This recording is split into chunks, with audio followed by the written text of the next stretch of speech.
Apabila engkau ingin agar pintu Allah tidak tertutup bagimu, maka takwalah kepada Allah. Sebab takwa itu adalah kunci dari semua pintu. Janganlah engkau menentang Allah, ya, baik di dalam jiwa maupun dalam keluarga, dalam harta maupun dalam waktumu. Ya, tidaklah engkau malu, engkau memerintah Allah untuk mengubah dan mengganti. Engkau dan seluruh makhluk adalah hamba Allah. Nah, dialah yang mengatur. Jikalau kita ingin menjalin kedekatan dengan Allah di dunia maupun di akhirat, maka kita mesti tinggal diam dan bersungguh-sungguh. Malam hari ini saya akan menyampaikan tentang huruf jim, kemarin huruf sa, sekarang jim. Jim diantaranya adalah sifat jalal dan jamal. Inilah orang bila diuji dia bersabar, bila diberikan nikmat dia bersyukur. Ya, bila dia melakukan dosa dia bertaubat. Apabila orang melakukan kesalahan kepadanya maka dia memaafkan. Inilah bahagia. Ya, maka sifat jalal dan jamal ini kita terima dengan baik dan sempurna. Artinya apa? Dalam keadaan dapat nikmat kita zikir, dalam keadaan ujian kita syukur juga dengan zikir. Maka apabila dilakukan dengan baik dan sempurna, itu namanya kamal, sempurna. Kenapa? Karena mengamalkan bimbingan yang sempurna dari Syekh Mursyid dengan zikir yang sempurna, maka kita murid-murid disempurnakan.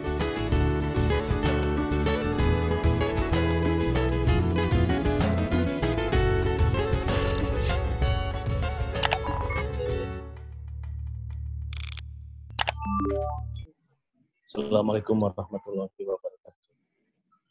Ya, kita bertemu lagi pada malam ini dalam Manhaj Online. Semoga semuanya dalam keadaan sehat, walafiat. Kita masih membahas dengan kitab Fathur Rabbani di bab 3. Kita akan tuntaskan bab 3 malam ini yang berjudul menambahkan kekayaan. Syekh Abdul Qadir berkata bahwa hendaklah pengaduanmu kepada Khalik tidak beralih kepada makhluk. Sebab dialah yang memiliki semua yang selain dari dirinya tidak. Nah, apa maknanya? Jadi di sini adalah maknanya adalah ketika kita memiliki suatu keinginan, ketika kita memiliki suatu permasalahan, mengadulah hanya kepada Allah, gitu ya, bukan di medsos, bukan ke teman, gitu ya. Tetapi jika Allah dan kita segitu banyaknya hijab, ya, hijab karena apa? Karena dosa kita. Maka tentu yang paling mudah adalah curhat kepada Syekh Mursyid. Nah itulah fungsi Syekh Mursyid sebagai waliullah. Waliullah itu wakil Allah. Gitu ya. Kenapa dengan demikian? Kalau kita curhat kepada Syekh Mursyid, itulah pentingnya kita memiliki Syekh Mursyid yang masih jumeneng, yang masih hidup. Karena kita bisa memintakan pendapatnya beliau, gitu ya. Lalu kemudian, meskipun demikian, ada adab-adab yang mengekang kita supaya kita tidak seenaknya untuk curhat ke Abah, gitu ya. Adab-adabnya apa? Di sini dikatakan bahwa di antara khazanah kebaikan adalah menyembunyikan rahasia, bencana, rasa sakit, ataupun sedekah yang kita keluarkan. Nah, kalau sedekah kan jangan sampai tangan kiri kita tahu, gitu. Jangan boro-boro orang lain, tangan kiri kita pun tidak tahu. Nah, ini adalah menyiratkan adab-adaban kita selaku murid dalam curhat ke Abah, gitu. Jadi ketika suhbah, gitu ya, ada kesempatan dengan Abah, tidak perlu kita berkata bahwa Abah saya lagi sakit ini Abah, gitu. Oh, sudah sekian lama gitu ya, sakit batu-batu pasti sembuh gitu. Jangan seperti itu. Kenapa? Ya karena tadi awal bab ini sudah dikatakan bahwa apa kita itu tidak boleh lebih dari ampunan, kesehatan maupun keselamatan. Jadi cukup bilangnya ke Abah, minta disehatkan gitu aja. Tidak boleh panjang lebar gitu. Rasa sakit di umur-umur. Lalu begitu pun dengan bencana. Abah saya baru kehilangan motor, seperti itu. Itu kurang adab sebetulnya. Cukup matur ke Abah itu, Abah, saya mohon keselamatan saya di dunia wal akhirah gitu. Atau lebih baik lagi, sudah aja Abah minta doanya. Dah, titik. Karena apa? Karena Abah sudah tahu apa permasalahan kita, apa yang kita bawa ke madrasah itu, apa yang kita panggul di atas kedua pundak kita, Abah sudah tahu. Ya, gitu. Lalu kemudian kita harus dan wajib curhat kepada Allah atau kepada wali. Itu karena hanya Allah lah yang menyelamatkan siapa saja yang dikehendaki. Gitu loh ya. Dalam Al-Qur'an banyak sekali dikisahkan pertolongan-pertolongan Allah. Ya, Allah bersabda kepada api, wahai api, dinginlah ketika Nabi Ibrahim dilemparkan ke dalam api. Ya, begitupun juga Allah bersabda kepada Laut Merah, wahai laut, wahai air, janganlah menenggelamkan hamba yang kami cintai. Itu ketika Nabi Musa akan menyeberang. Banyak sekali. Begitupun juga dengan Nabi Yunus. Banyak sekali. Hal itu jangan sampai, itu maknanya adalah, jangan sampai kita berputus asa terhadap pertolongan Allah. Gitu ya. Seperti itu. Lalu kemudian, janganlah mengambil bagian dunia ini seperti penjual kayu bakar di malam hari. Nah, maknanya itu adalah seorang penjual kayu bakar. Kalau kita gunung cari bakar, zaman Tuhan Syekh, ada listrik pun, ada kompor gas seperti itu, ada kayu bakar. Mencari kayu bakar ke pegunungan malam-malam, sedangkan di sana tidak ada sedikit pun cahaya, tidak ada bulan. Gitu. Nah, ini kiasan ketika kita di dunia. Jangan sampai kita seperti mencari kayu bakar di malam hari. Jangan sampai kita mencari dunia itu dalam kegelapan, gitu, seperti itu. Oleh karena itu, engkau mesti mencari kayu bakar di siang hari, gitu. Artinya apa? Cahaya matahari ini akan mencegah kita memegang sesuatu hal yang bukan kayu bakar. Ketika malam kita tidak tahu yang dipegang apa. Bisa ular, bisa yang berduri, bisa itu binatang, gitu ya, seperti itu. Jadi agar kita selalu terlindungi dari yang membahayakan. Karena pada saat siang hari kita akan disinari oleh sinar matahari. Nah, matahari di sini maksudnya apa? Mataharinya berupa matahari tauhid, syariat, hakikat, marifat. Nah, itu ya. Itu adalah di sini diartikan bahwa kita yang sudah memegang kalimah zikir, kita bukan lagi seperti penjual kayu bakar, pencari kayu bakar di malam hari, tetapi kita sudah dalam makom, kita pencari kayu bakar di siang hari, karena sudah disinari oleh berbagai macam tadi, mencari tauhid, matahari, syariah, hakikatnya, marifatnya. Jadi insya Allah kita semua sudah tertolong, insya Allah kita sudah tersinari, itu tidak akan memegang yang membahayakan lagi. Artinya tidak mungkin penzaliman muncul dari tangan kita, dari mulut kita, dari bibir kita. Seperti itu. Apabila engkau ingin agar pintu Allah tidak tertutup bagimu, maka takwalah kepada Allah. Sebab takwa itu adalah kunci dari semua pintu. Nah, gitu. Pintu apa? Banyak. Pintu dakwah. Bagaimana cara itu bisa sedikit, tapi manfaat takwa.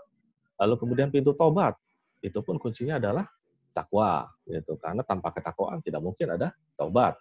Kalaupun ada tobat, itu tobat sambal, gitu ya. Lalu kuncinya ilmu yang bermanfaat adalah takwa juga, gitu ya. Karena tanpa takwa, maka ilmunya dia tidak akan berguna, maka dia menjadi orang yang berilmu, tetapi dia zalim, ya. Contohnya apa? Koruptor, seperti itu, ya. Koruptor itu orang-orang yang tinggi ilmunya, S2, S3 malah. Tapi karena tidak ada ketakwaan, ya tidak menjadi bermanfaat ilmunya. Janganlah engkau menentang Allah, ya, baik di dalam jiwa maupun dalam keluarga, dalam harta maupun dalam waktumu. Ya, tidaklah engkau malu, engkau memerintah Allah untuk mengubah dan mengganti. Artinya mengubah dan mengganti ini adalah mengubah meminta Allah untuk mengubah takdir kita, mengganti takdir kita. Nah, ini kurang adab. Ya. Engkau bijak lebih tahu atau lebih mencintai diri kamu dibandingkan Allah. Sedangkan Allah yang lebih mengetahui diri kamu itu sendiri. Tidak ada yang lebih mengetahui diri kita selain Allah. Gitu. Jadi apapun itu takdir yang ditimpakan kepada kita, maka sobarlah, gitu ya, karena itu adalah sudah yang terbaik untuk kita. Jadi ini seperti yang pernah saya sampaikan bahwa ketika berdoa jangan memaksa Allah, jangan dalam tanda kutip memerkosa Allah, ya. Gitu, memerkosa artinya apa? Memaksa. Misal kita, ya Allah, saya tadi ditawarkan, memang curhat ya di sepertiga malam gitu ya.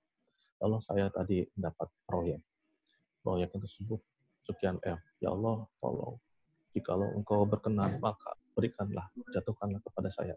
Wah, itu sudah mengatur, gitu ya. Pokoknya prinsipnya adalah jangan mengatur karena kita sudah diatur oleh yang maha mengatur. Tuh, ya. Tadi saya sampaikan lagi bahwa yang boleh diminta menurut Tuan Syekh Abdul Qadir adalah hanya 3, yaitu yang boleh diminta dalam doa. Yang pertama ampunan, ya. Lalu yang kedua adalah kesehatan, yang ketiga adalah keselamatan. Dah, itu tidak boleh melebihi dari itu, ya, gitu. Engkau dan seluruh makhluk adalah hamba Allah. Nah, dialah yang mengatur. Jikalau kita ingin menjalin kedekatan dengan Allah di dunia maupun di akhirat, maka kita mesti tinggal diam dan bersungguh-sungguh. Bersungguh-sungguh artinya dalam riadoh kita, gitu ya. Kenapa? Karena para wali Allah itu dididik oleh Allah. Para wali Allah itu mereka itu diam dan hanya bergerak jika sudah mendapat izin dari Allah yang jatuh ke dalam hati mereka, gitu ya. Para wali Allah itu tidak banyak makan sesuatu yang pada dasarnya dibolehkan. Nah, gitu. Dihalalkan pun mereka tidak makan sebanyak apapun itu, kecuali setelah mendapat izin dari Allah. Ya, mereka tidak berpakaian, tidak pula menikah, dan juga tidak melakukan tindakan apapun kecuali telah mendapatkan izin dari Allah. Nah, ini saya langsung teringat ya bahwa ada kabar miring, perkataan miring lah dari luar bahwa oh TKN sekarang bermewah-mewah. Saya ketawa dalam hati, bukan bermewah-mewah. Coba kita balikkan logika kita, ya. Bukan kita yang bermewah, tetapi Allah memberikan kedudukan yang begitu mewahnya, yang begitu tingginya kepada Syekh Mursyid. Nah, ini kaitannya dengan peradaban di dunia. Jika dahulu sufi itu diidentikan dengan yang kah, karena sekarang peradaban dunia kita mensyiarkan thariqah ke dunia, maka Allah memantaskan TKN Pondok Pesantren Suryarya ini dengan pakaian yang menyesuaikan peradaban dunia. Ya, alhamdulillah sekarang Manakiban sudah menembus masjid negara, ya, masjid nasional, bahkan internasional pun sudah dijejaki oleh TKN Pondok Pesantren Suryarya. Gitu ya. Jadi bukan maksud kita bermewah-mewah, gitu ya. Kayak tahu sendiri pakaian Abah, gitu ya, begitu ganteng, begitu gagah, gitu ya. Gitu. Kok sufi seperti itu? Bukan, jangan berpikir seperti itu. Kita berpikirnya, kita balikan logika kita bahwa yang memantaskan Abah seperti itu, yang memantaskan TKN seperti sekarang ini adalah Allah, gitu ya. Allah buat TKN, Allah buat Abah sepantas ini, segagah ini untuk peradaban dunia. Mana mau mungkin ya gitu. Mana mau gitu para profesor kalau misalkan kita ini dengan pakaian yang lusuh, dengan pakaian yang tebal dan kasar, ya, gitu.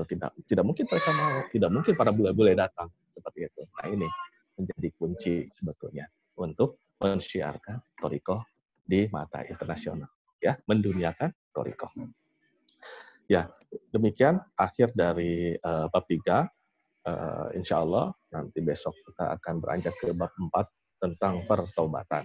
Insya Allah mudah-mudahan kita semua diberkahi selamanya, segalanya dan semuanya. Wassalamualaikum warahmatullahi wabarakatuh.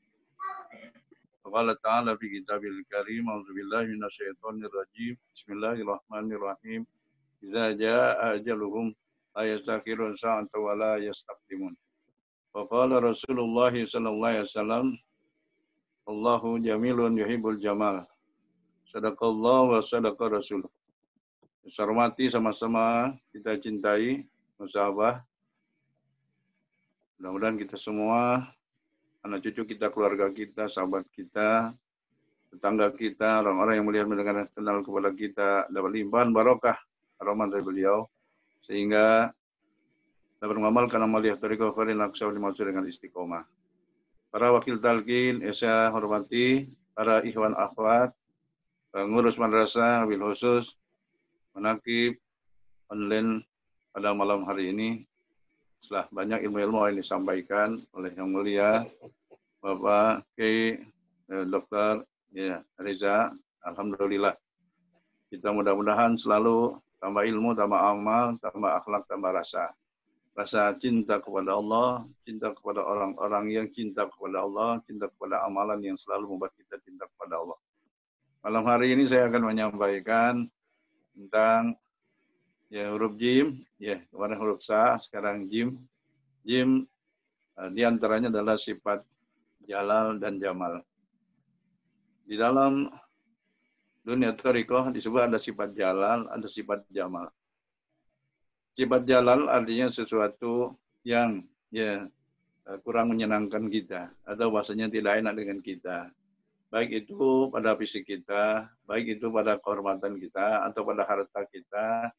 Ya, seperti kita sekarang, dunia sedang dilanda virus, ini bagian daripada sifat jalalnya Allah kepada kita. Maka siapa yang banyak menerima sifat jalal, lalu dia menerima dengan baik, maka dia akan menerima sifat jamal dengan baik juga dan banyak. Ini yang telah kita dibimbingkan oleh Syekh Mursyid Abbas.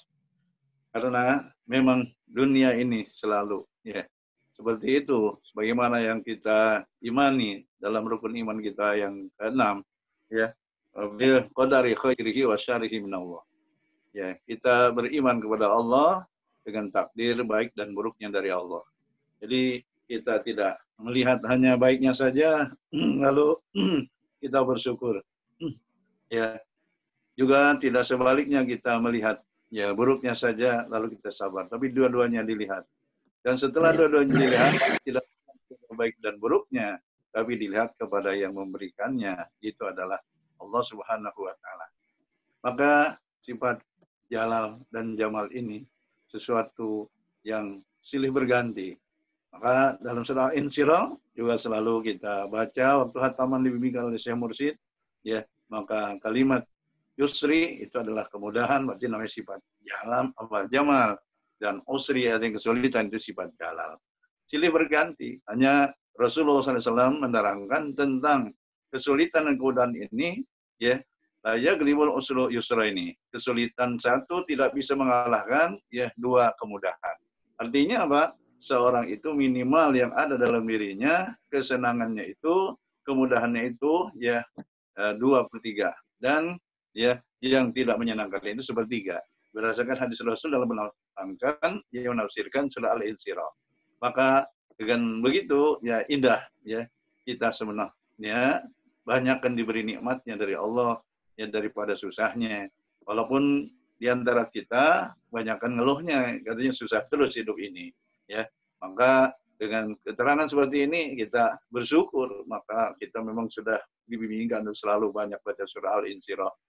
Makanya kita dibimbingkan oleh Allah zikir. Zikir ini untuk apa? Agar hati kita ridho.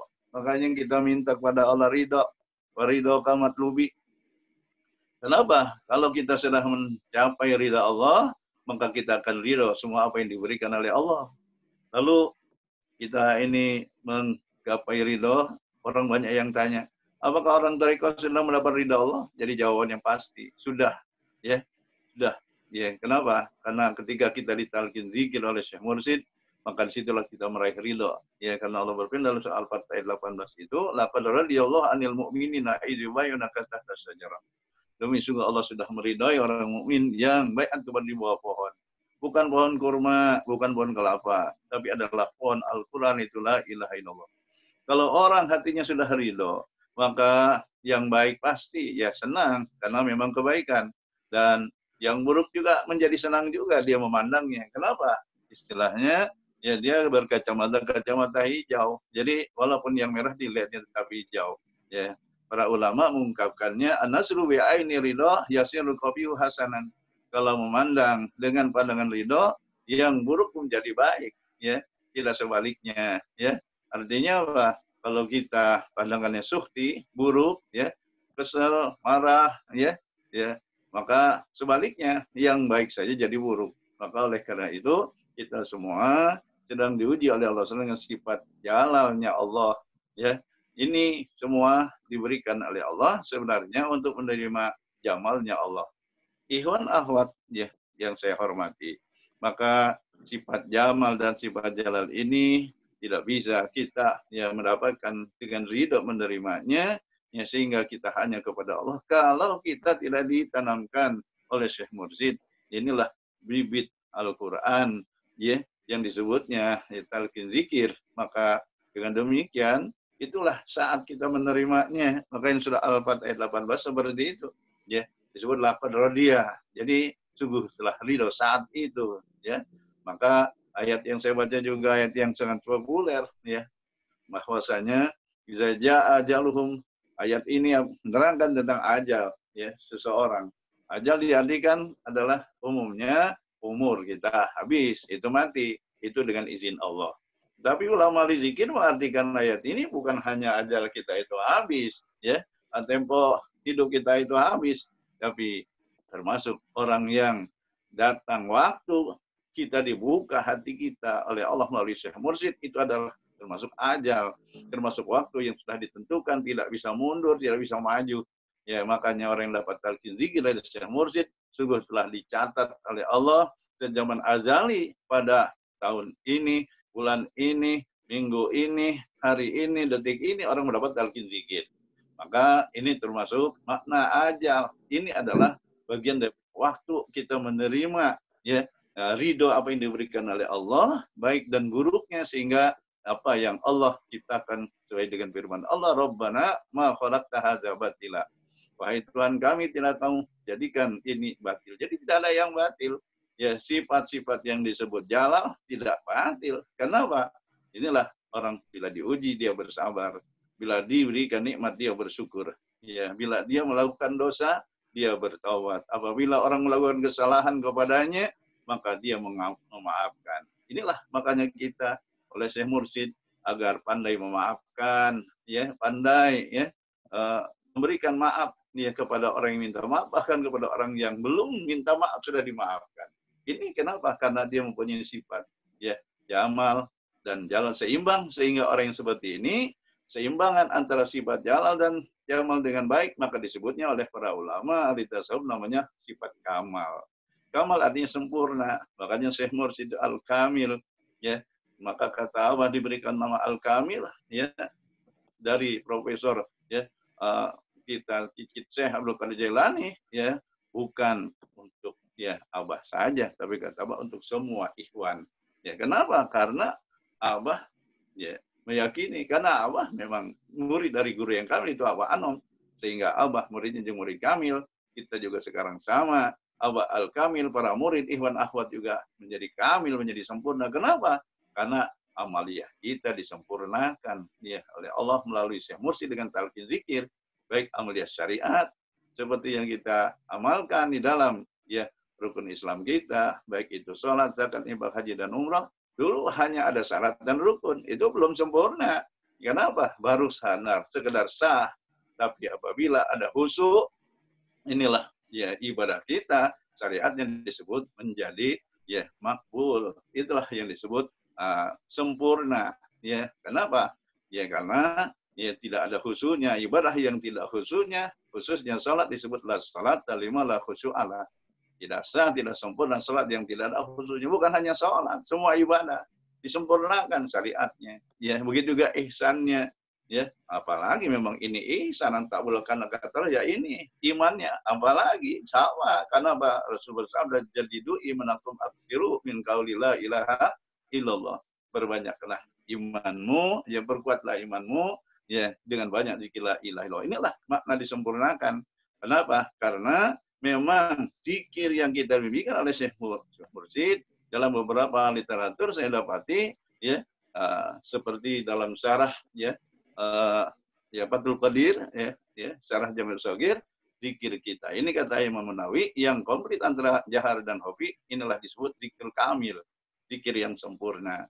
Begitu juga Syekh Abdul Qadir Jailani di dalam kitab At-Tariq Ilallah menerangkan sama. Jadi zikir kamil apabila ada jahar ada khafi disebut kamil ya, sempurna, sehingga kita diberikan ya ilmu yang sempurna, amal yang sempurna, maka nanti buahnya menjadi akhlak yang sempurna. Ya, inilah bahagia. Ya, maka sifat jalal dan jamal ini kita terima dengan baik dan sempurna. Artinya apa? Dalam keadaan dapat nikmat kita zikir, dalam keadaan ya ujian kita syukur juga dengan zikir. Maka apabila dilakukan dengan baik dan sempurna, itu namanya kamal, sempurna. Kenapa? Karena mengamalkan bimbingan yang sempurna dari Syekh Mursyid dengan zikir yang sempurna, maka kita murid-murid disempurnakan. Kenapa? Karena kita kan pengertian sempurna itu beda. Biasanya kalau datang kepada orang pintar, kepada dukun, ini harus disempurnakan dulu. Ya padahal itu istilah ahli tasawuf. Inilah talqin zikir sesungguhnya. Sungguh kita bahagia. Ya, bukan berarti kita merasa sempurna. Ya artinya orang-orang tidak sempurna, tapi biar kita tahu itulah nikmat. Ya, banyak yang nanya, kan yang sempurna tidak ada manusia sempurna. Ada, itu Rasulullah. Setelah Rasulullah siapa? Itu Syekh Mursyid. Pasti orang di kelas saja murid banyak yang sempurna, ya. Seperti Presiden Habibie dikatakan, ya sempurna. Kenapa? Nilainya nggak pernah 9, ya, nggak pernah 9, ya. Makanya santri-santri, para mahasiswa, ya apabila mudah-mudahan tidak ada nilai 9.